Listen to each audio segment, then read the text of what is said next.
Asia की सबसे बड़ी महानगरपालिका कही जाने वाली बीएमसी चुनाव के लिए जैसे जैसे दिन गुजर रहे हैं, वैसे वैसे तमाम राजनीतिक दल और संगठन एकजुट होकर अपनी पार्टी का धीरे धीरे विस्तार कर रहे हैं। इसी कड़ी में मुंबई की ऑल इंडिया ब्लू टाइगर ने भी इस आगामी वर्ष 2022 में होने वाले चुनाव के लिए अपना एजेंडा सेट कर लिया है।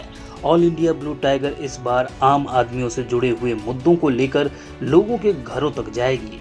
चुनाव से पहले ही ऑल इंडिया ब्लू टाइगर अब अपने पार्टी में कई नेताओं को अहम पद सौंप रही है। ब्लू इंडिया टाइगर के राष्ट्रीय अध्यक्ष विलास राव हरिभाव रूपवते ने बीजेपी से आए हुए अतीक खान को राष्ट्रीय वाहतुक टाइगर सेना का जिम्मा सौंपा है। पूर्व नगर सेवक व राष्ट्रीय उपाध्यक्ष नामदेव जी उबाड़े, राष्ट्रीय प्रवक्ता मंगेश पगारे व राष्ट्रीय सर चिटनीस विनोद मिश्रा को समक्ष यह तमाम कार्यकर्ता आज ऑल इंडिया ब्लू टाइगर का दामन थामे। ऑल इंडिया ब्लू टाइगर इस बार जाति तोड़ो और समाज जोड़ो इस नए नारे के साथ चुनावी मैदान में उतरेगी। वाहतुक सेना के राष्ट्रीय अध्यक्ष अतीक खान ने जिम्मेदारी संभालते ही तमाम रिक्शा चालक और टैक्सी चालक बैंक द्वारा ईएमआई की समस्या झेल रहे लोगों के लिए बड़ा ऐलान किया है। अतीक खान ने कहा कि वे जल्द से जल्द लोगों का लोन माफ करवाएंगे। यहाँ पे आज ऑल इंडिया ब्लू टाइगर के माध्यम से वाहतुक टाइगर सेना ओपनिंग किए गई और हमारे जो अतीक खान जी भाई इनको राष्ट्रीय अध्यक्ष पद नियुक्ति की है। हर जो दुर्बल शोषित पीड़ित जो लोग हैं, कामगार वर्ग है, सामान्य नागरिक है, इनके लिए काम करने के लिए आज हमने अतीक भाई खान इनको जवाबदारी दी है और ऑल इंडिया ब्लू टाइगर का विचारधारा जाति भेद तोड़ो समाज जोड़ो आज पूरे इंडिया में जो राजकीय पार्टी धर्म के ऊपर चल रही है, भाषा के ऊपर चल रही है, लेकिन जो मनुष्य के ऊपर जो मूलभूत सुविधा लगती है, मानवता, उसके ऊपर कोई काम नहीं कर रही है। तो नवीन विचारधारा लेके हम लोग, नया विचारधारा लेके हम लोग all India blue tiger opening किए और ये माध्यम से हमने पूरे ऑल इंडिया में संगठन चालू किया। हर समाज को जवाबदारी दे रहे और ज़्यादा से ज़्यादा तादाद से ऑल इंडिया ब्लू टाइगर में लोग प्रवेश कर रहे हैं। जैसे अतीक भाई जी है, ये पहले भारतीय जनता पार्टी के वाहतुक सेना के महाराष्ट्र के सर चिटनीस थे। आज उन्होंने अलग पार्टी छोड़ के, बड़ी पार्टी छोड़ के एक ऑल इंडिया ब्लू टाइगर में एक बड़ी जवाबदारी उनको दी, क्योंकि उनको मालूम है कि बड़ी पार्टी रहते, छोटे जो कार्यकर्ता रहते उनके ऊपर ध्यान नहीं देते और ये छोटे लोग ही काम करते। जो ग्रास रूट में कार्यकर्ता काम करते तभी नेता बड़ा होता है।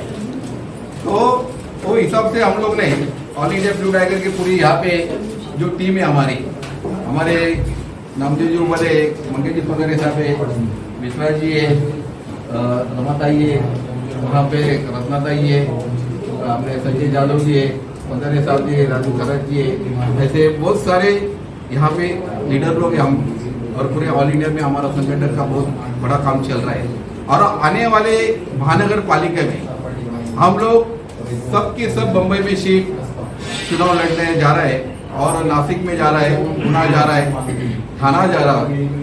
एक तरफ से हमारी ताकत महानगर पालिका में दिख रही है। बीजेपी से पार्टी नाम की है, काम कुछ कर नहीं रही है। आज 2 साल से लॉकडाउन का महामारी चल रहा है। रिक्शा टैक्सी टेम्पो वाले का हाल इतना बुरा है कि वो अपने घर का खर्चा भी नहीं चला सकते। ये सिर्फ अपने लिए फायदे कर रहे हैं और ये कर रहे बोल रहे हैं कि लॉकडाउन।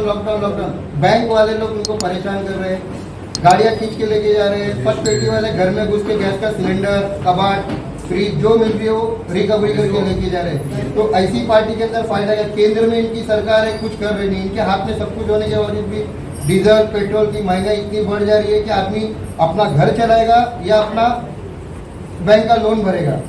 हमारी सरकार से यही गुजारिश है कि बैंक का जो लोन है 31 दिसंबर तक माफ किया जाए। लोन रहेगा, लेकिन जो ब्याज का ब्याज मार रहे वो माफ कर दिया जाए, क्योंकि आदमी घर का भाड़ा चलाएगा या अपना पेड़ भरेगा या बैंक का लोन भरेगा। इसमें कोई भी पार्टी ने किसी रिक्शा टैक्सी चालक के बारे में सोचा नहीं है। बीजेपी वाले क्या करते हैं, अगर उनके कोई खिलाफ जाता है तो वो ईडी की गोली मारते हैं। जैसा तालिबान की बात नहीं सुनते वो गोली मारते हैं। अब शिवसेना और बीजेपी की लड़ाई में आम जनता परेशान है। तो उसके अंदर वाहतूक का ट्रांसपोर्ट रिक्शा वाले लोग की हालत इतनी बुरी कि उनके बारे में कोई सुन रहा नहीं है। अभी शिवसेना ने 1500 रुपये डिक्लेयर करी, आज 4 महीना हो गया है, 1500 रुपये किसी के अकाउंट में आया नहीं है। उल्टा साइबर कैफे वाले का फायदा हो गया कि 100 रुपया लो, 50 रुपया लो, फॉर्म भर के ले रहे, लेकिन उनके अकाउंट में आज तक 1500 रुपये नहीं आया। तो ऐसी पार्टी के अंदर काम करके कोई मतलब नहीं है। इसीलिए मैंने ऑल इंडिया ब्लू टाइगर में आया, जातिवाद छोड़ो, समाज जोड़ो।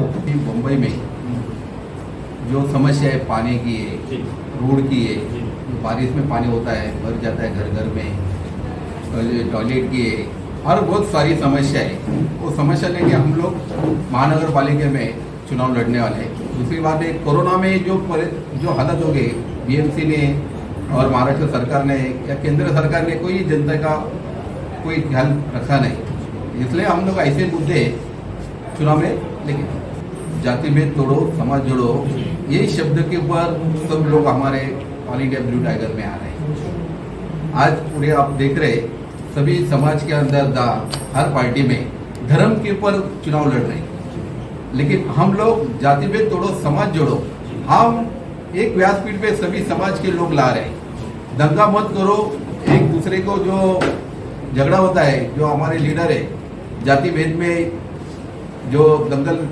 फैलाते तो हो नहीं चाहिए। हम सब एक है। जो हमारे माँ ने हमको जन्म दिया है, ये काय के लिए दिया है? एक जिंदा रहने के लिए दिया है। तो अपनी जो लड़ाई है, रोटी कपड़ा और मकान, वही चाहिए। जात भेद हमको नहीं चाहिए। हमारे में ब्राह्मण समाज है, मराठा समाज है, आगरी समाज है, हर समाज के लोग ऑल इंडिया ब्लू टाइगर में आ रहे हैं। अभी जो ऑल इंडिया ब्लू टाइगर का जो भी विस्तार है वो हो चुका है। सिर्फ बम्बई में नहीं है, पूरे महाराष्ट्र में है, और महाराष्ट्र के बाहर अब यूपी और बिहार में भी इसकी शाखाएं ओपन हो रही है। और अभी ये कोई नया, आज से कोई नया हमारा स्टेप नहीं है। ऑलरेडी पूरा बम्बई में हमारे 227 जो सीटें हैं, 227 के वार्ड अध्यक्ष, 227 के तालुका अध्यक्ष और पूरे बम्बई के डिस्ट्रिक्ट प्रेसिडेंट हमारे पूरे तय हो चुके हैं। और उनको नियुक्ति भी हमने दे दी है।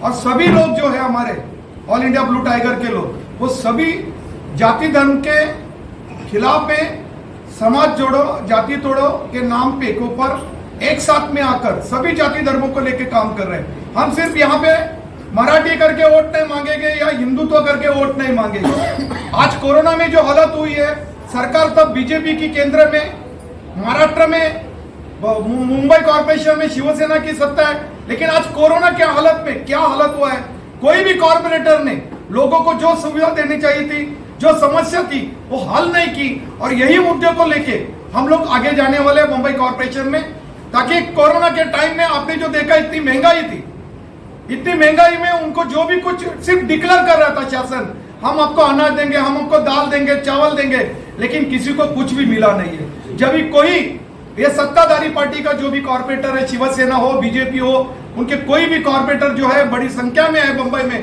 कोई भी रास्ते पे आके पब्लिक के लिए काम नहीं किया है। और ये सारे मुद्दे को लेके हम कॉर्पोरेशन में जाएंगे और कॉर्पोरेशन के साथ में हम अच्छी तरह से हम ये जितनी भी पार्टी है उनको, राजनीति पार्टी को हम दिखा देंगे कि ऑल इंडिया ब्लू टाइगर कितनी चंद दिनों में आगे बढ़ चुकी है।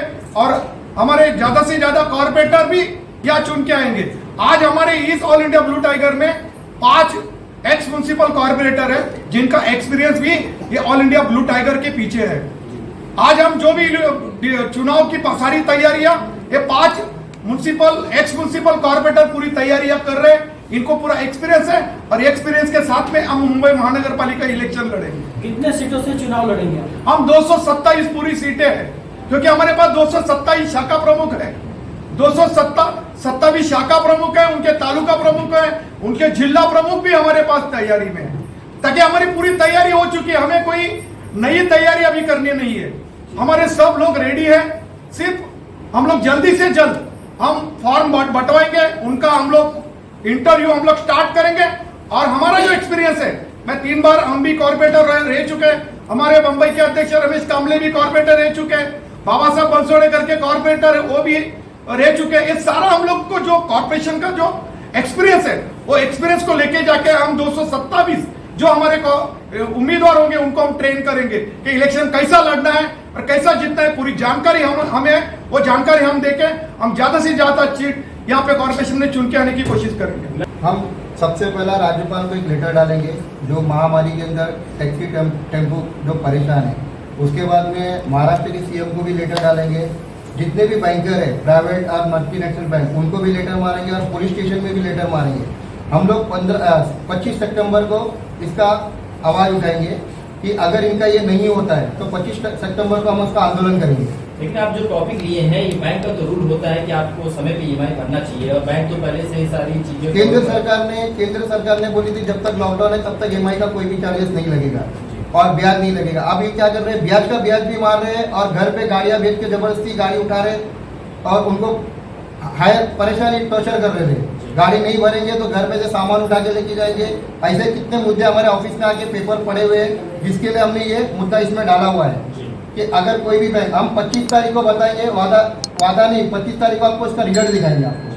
बिलाल जी, आपसे जो सवाल था कि क्या आगामी दिनों में किसी बड़ी पार्टी के साथ आपको ऑफर आता है कि अलायंस करके चुनाव लड़ेंगे, तो आप क्या उनके साथ रहेंगे कि अकेले ही मैदान में उतरने वाले हैं? महानगर पालिका चुनाव में हम अकेले मैदान में उतरने वाले हैं और हमारे ज़्यादा से ज़्यादा सीट चुन के लाए।